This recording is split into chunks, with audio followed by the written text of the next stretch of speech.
শফিক ইসলাম নামে একজন দর্শক জানতে চেয়েছেন তার বাচ্চা একটা ফর্মুলা দুধ খায়, তার সাথে সেরেলাক মিশিয়ে দেওয়া যাবে নাকি।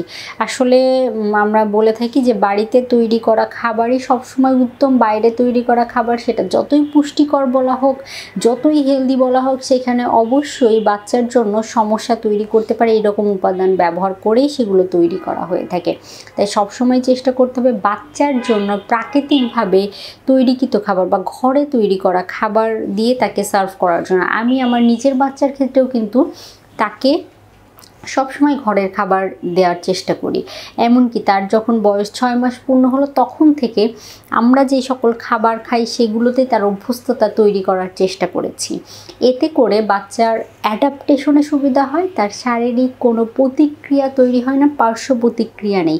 সকল খাবারের একটা পার্শ্ব প্রতিক্রিয়া থাকে যখন সেটা বাইরের খাবার হয়ে থাকে। তাই অবশ্যই আমি সবসময় বলি বাচ্চার খাবারের ক্ষেত্রে ঘরের তৈরি খাবারকে প্রাধান্য দিতে হবে।